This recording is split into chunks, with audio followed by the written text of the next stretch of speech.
end of the day, the teams are still amazing, the players are still amazing, and the action is still pretty damn great. Yeah, it's going to be pretty lit on this final game. We've got 55 seconds before we do actually get into this final game today.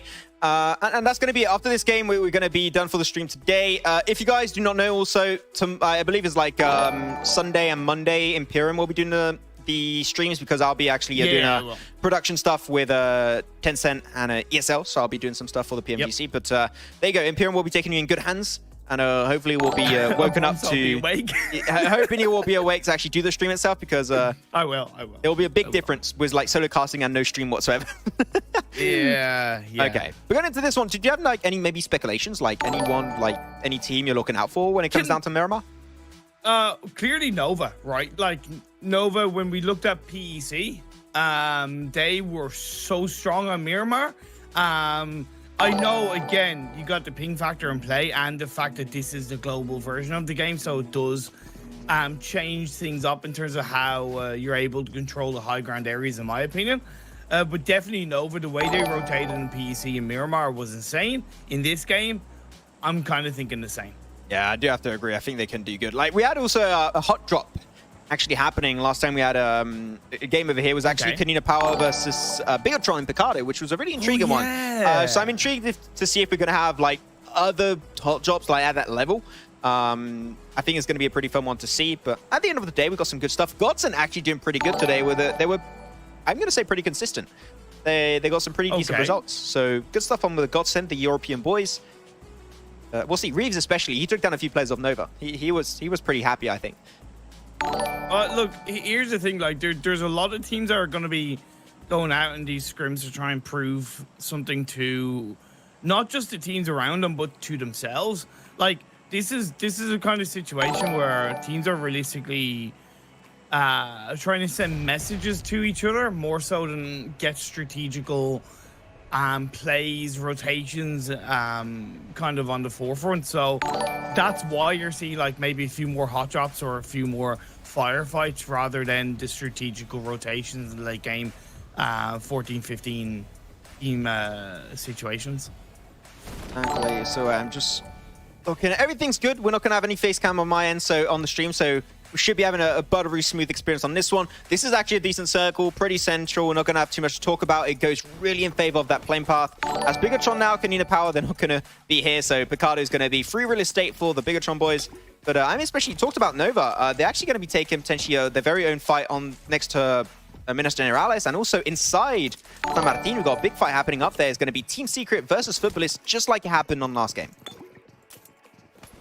Okay, so Team Secret, you can see that they're looking to pull something out of the bag. They do get an initial knockdown to look the second one onto Lavazin. That's pretty good stuff from Rrq. Yeah, Rrq's doing some good work for his team. If they can actually find a squad wipe onto Footballists, they could even go for the res onto Highboy and then get something done. But I was talking about this earlier, Imperium. You've got so many boys in this tournament. Like, you got Fireboy, you got Paraboy, you got Highboy, you got like I think I'm forgetting some boys, but like, it's too many boys.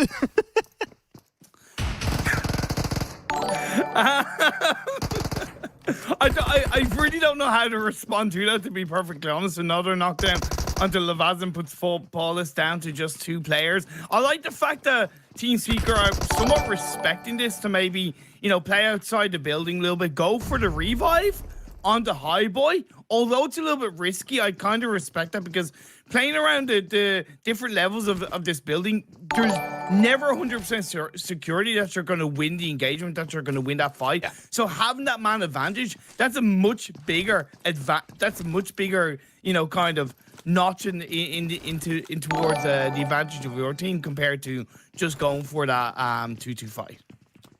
Again, this time, this fight is pretty elongated, I do have to say. Seem like we're going to have a few smokes coming out slowly on both sides, respectfully. But, like, Footballists are getting, like, especially Soccer and Lovers, they're getting, like, pushed up. And Roman's actually going to join up on their position. But they're getting pushed up in really big fashion. Mad Toy's going to go down. And they're trying to make their way through a little dip in the ceiling. And Footballists, now they're going to go for the re-engage. They find 2 knockdowns versus Team Secret. The flush is going to be instantaneous. Footballist down to 2 players as Team Secret, they only have 1 their end. Going to try and go to the last POV of the last player of Team Secret. Is actually going to be Rrq. He's with no meds. He has nothing, Imperium. All he's got is his Uzi. his helmet, his vest, and a pocket full of dreams, to be perfectly honest. Flash being thrown out by 2 members of Footballers. Free fight's going to come through, but Rrq is going to go down, and Footballers come out on top. Yep, to be expected there. Footballers, they have the man advantage. I would have been surprised if it didn't go their way in those finishing moments. I'm going to head now over to the fight I did mention it was going to break out eventually. That's going to be Nova Xquest versus Aerowolf. 2 teams that have been really, really strong in the course of this year of 2020. Aerowolf did maybe throw a few opportunities away when it came down to that Sanhok game, and I think that here I want to see them make up for that and really get a good fight versus Nova. But like they're in a position, Minas Generalis, where if you can avoid the fight, I would do so because no one likes fighting here. This is a sucky area. I honestly, like, I've said it before, you've heard me say it so many times, I hate Minas Generalis as a drop spot. I really hate it as a fighting spot. As a late game, rotational area, I don't mind it because you're able to kind of use the divots and the little low ground and little kind of covering areas around it. Yeah, but other than that, it's really not a good place to be in my eyes because it's such a vast area. Yeah. And you can still get kind of caught out in the early game. It doesn't make it worthwhile. And when you have 4 members of Aero up against Coolboy in order, that could go against Nova. The only thing they have on their side right now is I love the angle that Jimmy holds onto, because he does hold a really great perspective where he's able to duck down the hillside that he's holding onto if he does need to back off a bit, and he's able to find that great angle should he connect onto the shots of Aerowolf. I like how I asked you, like, what do you think of this compound, this area? And you just, like, went with, like, a really big tangent of, like, why you don't think this compound is good. I was just going to say I don't like it because there's too many windows. That's literally my point, because you can actually pick from too many angles, so it can be a little bit tricky. But Jimmy seemed like he's going to go a little bit further away. I think he's going to go high ground to just get more angles unexpectedly onto Aerowolf. But now I'm going to check out the minimap, see exactly what we're dealing with. And I'm seeing Na'Vi dealing with a fight of their own in Chumacera. So I'm going to pan over to their POV, and it's going to be versus the Japanese team of Blue Bees Imperium. Chumacera, it's been Navi's drop spot, their home for quite some time since we first started seeing them in the scrims leading up to the EMEA League. You can see right now in this situation, Tixie has a great high ground point, essentially pinching Blue Bees into those buildings, and the fact that Blue Bees are pretty far apart in terms of buildings to each other, it really doesn't look good for them, because if one gets knocked down, they're not going to get revived up. And you can see Navi, they're looking to really suppress onto Blue Bees and take advantage of this. With Matic get onto the side of the wall, they do have to be careful. You can never be exactly sure where the players from Blue Bees are going to be. Yeah, the hit says they just don't know how many players are going to be in this area once they push upstairs. Get the information, nades in hand, not going to be able to chuck. Oh, that was not a nade, actually. There was a smoke or flashbang, actually. Flashbang that did get buffed up in the most recent version. PUBG Mobile in the recent updates. So it is definitely a viable option. 8 chance got a shotgun, only 4 more bullets. And it's going to be a hard one. We all know Imperium. He tries to go for the shot. Even if you got a golden shotgun, it's not going to be enough to take down the side of Na'Vi and their compound of Chumacera. Now the rest of Blue Bees just falling apart one by one. They're down to only 1, and that's going to be Ray Joko. Yeah, and that was a solid push coming out from Navi. I know it's not much, but you always love to see kind of a clean 2v1 push. But now the last player, Blue Bees, is going to move out of the building. He's hopefully going to get into some form of a safety area. Maybe catch out Matic, who's flanking in on towards the right-hand side on the outskirts, out in the open. But now Meku's going to come in. It was going to be a knockdown onto Meku, but nice response from Tixie to clean up Blue Bees. And again, a solid engagement for Navi. Yeah, very solid indeed. They take down Blue Bees. They pick up, I believe they did get all of those kills. I mean, there was who else around them was going to steal kills? No one, exactly. Yeah. So that was all going to be going in their vicinity. I'm going to go back on over to Nova Xquest because I think their fight is potentially going to break out eventually. Like, currently you got Aerowolf that are still pushing close to their position, but like, yeah, I don't think nothing's going to happen just yet. The fear is that, like, if none of these guys are going to move, they're only putting themselves at risk of being third party, right? You either fight move or you look to move away, and Order is going to get the first knockdown. Yeah, Order from the rooftop is going to pay dividends. Now he can just jump onto another rooftop, and because he's got holes in the roof, Imperium, this is huge for Order, right? He can just take that toll from up above, just feed also grenades or utility inside the building itself. As Coolboy does go down for Nova Xquest death. Potato did find himself one. Potato, probably your favorite player there, Imperium. As Aerowolf trying their best to hold on to it, but Order is going to go for the push onto Potato. It will be turned into a 1v1. He's going to try and jump down from this mezzanine. Gets information, go for the spray. The micro Uzi will pay off. And Aerowolf slowly falling apart one by one. That's just one player left standing on our alley. Further back, he's going to have to try and move away. The good thing is that the revive is going to come through onto Coolboy, so in theory he has a bit more time to play around the disengagement. You can see Jimmy once again kind of flanking on towards the high ground above the water tower. So it means that the last player, Aerowolf, is most likely going to get in some way called out. I like the fact that, on a side note, with phase 2 popping up, Loops decided, who would have heard those shots on their rotation on the northeast, that they didn't look to get involved, that they're playing for their own focused gameplay, and that was really good stuff coming out from Loops. I'm going to go actually to the PV of Kowalski. I always wanted to say his name. This is my first time casting Loops, and like, I know, right? Kowalski is like such a cool name to me. I love it. But they're actually going to go downhill. They have the information on power here, and they're just like, okay, this is a spot that we do not want to take. This is a fight that we do not want to take. So they're thinking to maybe move away. And it seems like the power, they know now the Loops are going to disengage. They're just like, this is not worth it because they know we're here. We can't just move away from this position because we know they're not going to give it another try.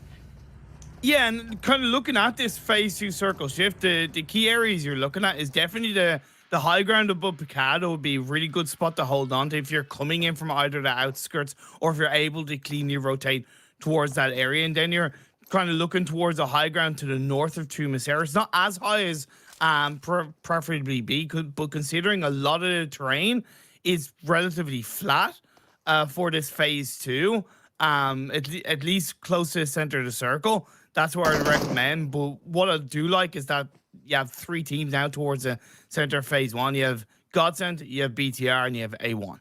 Yeah, Bigetron didn't have to go too far away as they did drop in Picado prematurely, so it should be okay. Zuxi is scouting a little bit far versus Godsend, so something to keep your eyes open for. So slowly but surely, Renara is going to get pushed up for Aerowolf. Can hear the footsteps. He knows that Jimmy's going to potentially scout. He's getting pushed from the sides of the building. This is going to be a hard one for Renara to really take hands down. He's got the barrel. 30 bullets, no increased mag, unfortunately. But Jimmy now, he knows that like he can't peek from the windows anymore, so Jimmy is going down the hill slowly but surely. He wants to join up on the mix and give potentially this opportunity for his team to take that fight 1v3. Aerowolf, last player Renara. Now here it is. The push is going to be happening. 1v1, dipped up by so much time, jumping through the windows. Oh my god, what a ninja. And Renara were able to actually take that knock and turn into a flush. That's huge. He goes down. There you go. Novex Kostev, take down Aerowolf. But here's the thing. Why did he go in on his own? Why didn't he wait for his teammate? Yeah. Like, I'm not going to say it's your own fault, Nova, but it's your own fault. You know, like we saw, look in the opposite direction, right? Navi got that clean 2v1 engagement in both areas on towards Bluebees. Nova went for a 1-1. One player got confirmed. You just can't really afford to do that. I know they probably won't when it comes to PMGC, but it's definitely a little bit feels bad, man. We just saw a headshot coming out from Marley onto Bigetron there for a second with the Kar 98, so that was very clean. Though Raucus did go down himself, A1 Esports slowly going to be tumbling down in the city that we love. That was a reference to good old music from Pompeii, but there you go, that's my thing. Good music. Clean. Never, can't say I'll make you listen to it. I'm sure you know it. I'm sure you know it. It's okay. We'll get you. We know you like your Boomer songs. You plus you always like influence me in some shape or form anyway, so yeah, I'm expecting it. I mean, but, I was trying to influence you to watch some anime, but now you actually did watch One Punch Man. You didn't finish it, but you watched it. I didn't finish it. Can I talk about this phase 3 circle shift down on the southwest? So it is still going to be encapsulating Los Leones. It puts a lot of pressure on the teams up north, like Power, of course, the teams that are already there, like BTR, Godsend, and A1. It's going to be a solid rotation for Navi because they have pretty much the whole south side to themselves, and the team that I fear for most is Rrq, because Gaming, yeah. they are kind of either going towards Navi or going towards Godsend / BTR. Yeah, Rrq Gaming here, they're going to go right into the open loving arms of Navi, and now we see that also just like, no, oh my god, that was so strong, I glitched through the map, and I went back to the spawn location. Okay, jeez, that was so brutal, my game glitched. Oh man. Hey, look, that's exactly what you need to do, right? There's one thing that's not an engagement, right? That is controlling your area in the circle. Now this is engagement. Now this is push. I'm okay with this because they know where they are inside the circle. They know the control they have, and when you get that timing right on the engagement, when you push it in real fast, real quick, you're able to move in as quickly as possible. Yeah, Na'Vi going to be pushing out. They keep Matic on the backside on top of the building. I think this is good. It gives a good point of pressure. We saw Zute do a similar move when it came down to Miramar on game 2. And now he's going to be doing similar over on this final game. They get the initial knockdown. Oxo's going to be going down, and Nonyx is going to be a casualty. Fabian put extremely low himself. Sung is going to be holding on strong, looking towards the compound once again, but he's going to be the last standing player of Rrq Gaming. And this should be the underlying issue, the underlying death, and it will be the case. Na'Vi, despite being what I thought initially was an over-aggressive push, come out on top, and Na'Vi pick up already 8 kills in this game, and it's only phase 3 in a Miramar game. That's huge. That made sense, because if you take out the team behind you, looking forward, you only need to look forward, right? You don't need to look behind you. And because Matic stayed inside the circle, he's on the high ground. Church, he's able to look over where they can go, where other teams are going to be. Around him, you can instantly see he's already taking shots towards BTR, down and towards the eastern side. But Luxy gets a knockdown on to Matic. Yeah, I mean, Luxy is the sniper slash like support of the team, so he's the man who does the headshot. When it's a headshot on Bigetron, it has to be him. But Bigetron's still able to do some really good stuff at the end of the day. I'm so happy to see actually that Bigetron did not lose a player after that great headshot from Marley of Godsent. So they were able to get the rares, get back as a 4-man team. I would love to see a Bigetron chicken dinner happen today. I think they've been struggling a little bit. It is Scrims. They may be trying a few things, trying on error. They're struggling a little bit, but that's fine. Or I'm sure getting into the PUBG Mobile Global Championship, like PMWL, they kicked off the tournament with 2 chicken dinners back-to-back on the first day. Fair. So fair. Do not underestimate them. They're still going to pop off. No, not at all. I really like the rotation on the previous circle from A1. It was A1 indeed. And then with this phase 4 circle shift, it's gone centralized towards this area, still on the edge of Los Leones. Luke decided to rotate into Los Leones, which I think was a little bit risky. However, because of this circle shift, it's paid off, because now they're on the edge of the circle, on the edge of the city, and will have sightlines over the other teams. I'm going over to A1. So A1 actually are the team that did win the first Miramar game, as a point of reference. They were the team to actually take that one, so it really shows up in big style. Power, they're still going to make their way inside the compound of Los Leones. It could be contested by Loops eventually, so they've got to keep their eyes on the prize. As Rrq Athena, they got their eyes set. They're not on the prize, they're set on another team, and that's going to be actually Godsent. They're going to go for the crash. They find a kill onto Na'Vi. Na'Vi's going to go down. Godsent, they still got Raucus, they still got Marley. But now they've got to go for claws, quarter bites. No more headshots for you, my friend Marley, as Marley's left as a 1-man team stranded in this compound in a 1v4 versus Rrq Athena. They do have 1 member knocked away, so it is basically a 1v3. He's fine forward. Can he go for double? Yes, he can. Marley maybe clutching it. Versus the opposing side of Rrq Athena. Down to 1 play, but he has to reload, and he's able to actually maybe get the surprise back onto B11, and he does go down eventually. The reload, Imperium, the reload could have changed the future of that fight. Oh, so close. Yet so far, great effort from Marley in a clutch heat of the moment situation, but it didn't work out for him. We are down to 8 teams, 32 players. I love the rotation coming out from Execute Right, led by Zute. They are pulling off a great rotation down in the southwestern side of the circle, pushing Na'Vi back a little bit. And they do have a bit more control compared to the CIS team. Very similar to game 2. Like, we see Execute just being very passive. You don't see too much of them in the early game stage, but when it comes to the later stages, that's when they start being proactive and going for these fights. And this is exactly what I'm talking about. They find a knockdown onto Na'Vi, instantly confirm the kill onto Meku. That's going to be already their first kill so far. As they're going to have a little bit of a 2-man car rotation. And oh, okay, that was a 360. Not really what he wanted to do right there, but they might get picked up by Fate, but no, Fate is just not too interested. He's going to move back towards the rest of his team, towards Echo, Noobs, and also Zute. But now they're going to tick down heavily because of that blue zone, and they actually forced over this lip of the hill, so Na'Vi not in the most comfortable of positions. They really aren't, but either I Execute, to be perfectly honest, because they're still not in the circle. They've allowed kind of in some way BTR to get closer to the center, and maybe by not being aggressive enough onto Na'Vi, they've lost their position inside the circle. But as the blue zone closes in, Chu's going to get knocked down onto Tixie, and that could be the control that Execute need to wipe out Na'Vi. Yeah, I mean, there you go. Zute already shown up. He's got the Carnage here. He's got the M4. He's taken down the top player. top fragger, one of the top fraggers of the EMEA League right away. That was Tixie, and now he's just moving on to their future endeavors. They get into the car. I would say don't overstay your welcome. It's definitely not worth it just for 2 kills down onto Na'Vi. Go for the circle and gatekeep later on, which is what they're doing step by step, slowly but surely making their way forward. Exactly. And the circle is about to center up once again. 50% is lost against, 50% is open land. Where's it going to go, Imperium? Oh, let's wait and see. Although on the side of Execute, it's gone from good to bad straight out because BTR got 1 knockdown. Toffee's the last player for Navi got his 2nd knockdown. It's part of why I do say always take care of what's going on behind you so you can focus on what's in front of you. And the circle does center up between A1 and BTR. 2 golden gods in the golden parts of these circles. Looking good. Looking real good indeed, but the circle is looking good for A1 and Bigetron. Like, they are holding on strongly to their spot. And I said it, I want to see a Bigetron chicken dinner today. Yep. Ooh, this might be the one. And we'll see how they're going to pull on through. But especially, like you got so many teams that are delaying their rotation. Like, Loops, you know, they're still going to make it. They're going to center himself up down south, which I think is a viable rotation. But, oh, no, a little bit of a flip of the car there, unfortunately. They will make it in, though, very soon, hopefully.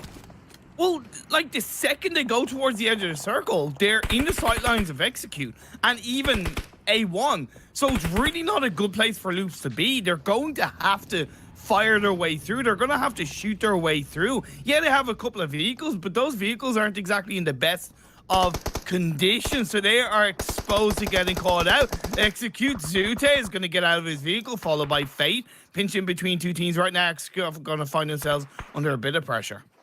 Yeah, definitely a little bit of a troublesome spot for a lot of these teams. Power going to find himself a few players of a elite, and seem like overall we're going to have a hard fight. Rrq Athena and Power up in the northern side going to take a huge fight for themselves. But Bigetron, they got the tippity top of the mountain in this circle, and they're just looking up on the north. They're looking out down south. They want to try and pick as many frags as possible along the way. But most of those kills, I'm pretty sure, are going to be picked by the teams that are in the close vicinity of those frags. Yeah, 110%. We do see Execute go down. Loops did do what they needed to do to push in towards the North American side, and I kind of like that from Loops. They realized they needed to get that engagement. Oh, Power now going to come up against Rrq, gatekeeping this team on the northern side of this circle. Oh, that was nice. I like it. 6 teams still in this game. Now Rrq Athena still taking a fight. They got it, like, not only that, like, the 3 teams up north, they're gonna have to cross over this road. Like, eventually, unless we have a really big hard shift up north, which, like, the odds of that happening are pretty slim. But, like, they got to think of the future of what's happening next. And here, crossing that road should definitely be their top priority after taking that fight versus the remaining teams.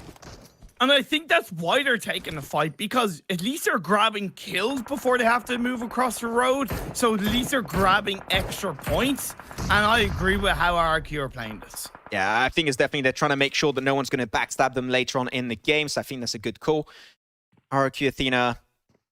A lot of smokes and utility coming their way, but it seems like Bigetron are slowly going to be contested, and Loops, they're actually making their way down south as they're trying to make it uphill. But they got not only 1 team to take care of Imperium, they got 2. They got A1 Esports, they got Bigetron. This is maybe a little bit too much for the PMP America's team to actually make it through, but it is Loops we're talking about, so anything is possible for them. Plus, they do have the circle, so they don't need to move from where they are. BTR are the ones that have been pinched out from this circle shift on the next phase. However, the good thing is that they do have the high ground advantage over the likes of Rrq and Power, who are also outside the circle. Microboy is going to be holding on to the south. I like this 2-2 split of Bigetron. They got 2 players taking care of the south, 2 players taking care of the north, trying to make it even, Steven, in terms of the charge of work they're all taking care of. The circle, we talked about it, right? It's not going to go up north. There's a slim chance of that happening. It's getting towards A1 Esports and also Loops. So you can expect Power and also Rrq Athena to take a pretty big fight very soon. And the thing with Loops, although A1 haven't taken too many fights, but Loops have taken barely any fights, so they should have a lot of utility in their back pockets. You might want to go check out the POV of Dante Imperium, as he's going to be taking a big one. Great nade onto TTOP. That's not over. No. You got a first grenade. Now you got the second. I'm finding these ones tasty. Gets it down, stops, takes a little bit of tick damage, but unfortunately no flush or extra knocks will come out from that bit of utility. Goes to the knockdown for himself, stops. Such a good position. Like, Dante's just doing so good, and he picks a 1v3. Perfect. Dante representing A1 Esports in such good style in that fight. But now they have to take the fight to Rrq, rocking their way up the hill. It's a double knockdown from Rrq onto Jinner and Sinister. It's going to leave them down to the ground as quickly as they were recovering from the power fight. They got taken out, and we're down to the final 3 teams. Final 3 teams. Got Bigetron, you got Loops, you got Rrq Athena, you got every team in this one that are fighting to their best capacity. But Zuxi, he's going to go on forward. He's got that grenade and behind that little mountaintop. Might be able to get a strike. That looks like the really good grenade. Unfortunately, not going to be doing too much on the side of Rrq Athena. They will be able to just brush that one off like it was nothing. But the circle is still forcing, unfortunately, Rrq Athena up in the loving arms of Bigetron. They got to push over this mountaintop, and that's when they might get picked up by Loops. It's not going to be easy for BTR. They have to play those movements very, very finely. Oh! Suppression coming out as Zuxi's going to get the double knockdown. That was clean, my dude. That was awesome. They're leaving Luxy just in the shack to hold a decent position in the circle, which I find is a good idea. Micro Boy, Zuxi, both going to go down, leaving Ryzen on the forefront in a 1v2 versus Rrq. But D2E puts the nail in the coffin. They're almost halfway gone. As Bigetron, now it's only one player. All is going to be relying on the shoulders, the stonky shoulders of Luxy in this one. As Rrq, can they go? No way they go for the res. They're going to go for double res after a double knockdown with a grenade. That is huge. That is huge, but I like it. I think it makes sense. They are quite close to the circle. They have 35 seconds. D2E is already kind of basically on the edge. It comes down to the final 2 teams. Final 2. Bigetron out. Seem like today is not the day we'll see a Bigetron chicken dinner, but I'm sure they have a bunch of those going into the Global Championships. I'm not too stressed out for them. But indeed, you said it. Loops and Rrq, the 2 remaining teams, is going to be a 4v3. And the circle pretty much moving away from these teams. They're all going to go down here in some way, shape, or form. So the redeeming factor for these teams is if you still got a lot of smokes, that might save your life. And I'm seeing a lot of smokes coming out from Rrq, though it seemed like their intention is to really just remain alive because of those smokes. Loops have the advantage, in my opinion, across the board because they have more area to move around on, whereas Rrq, the more they try to move around, the more exposed they're going to be. So even though they have that man advantage, there's no point if you're not able to really do too much with that. However, if they can find an angle, if they can find a shot, they throw out the smokes, they are moving closer towards the center of the circle. I do think that Dadin and Carrillo are like barely outside of the circle, so they might have to get pushed over that lip of the hill, but I think it's just literally barely. But Rrq, they're full sending it, like, seem like the smoke play is indeed happening, as I did mention. Kavoski goes down, and now it's a 4v2. Loops, Carrillo, and Dadin. Can they make this actually work out? We'll have to see, but now Rrq Athena, you've got to have D2E join up on the mix. Dadin's going to be trying to peek from up above. He's going to be taking some significant damage. Does find himself a knockdown onto D2E as he tries to rotate, engage the fight. Earny goes down also. Is now down to a 2v1, and they find it. Rrq Athena will be your Miramar gods on game number 6 of these scrims. What a way to close it. Like, they were just so good from start to finish that game. I love that. Like, and here's the thing. Rrq, they were kind of on that north side across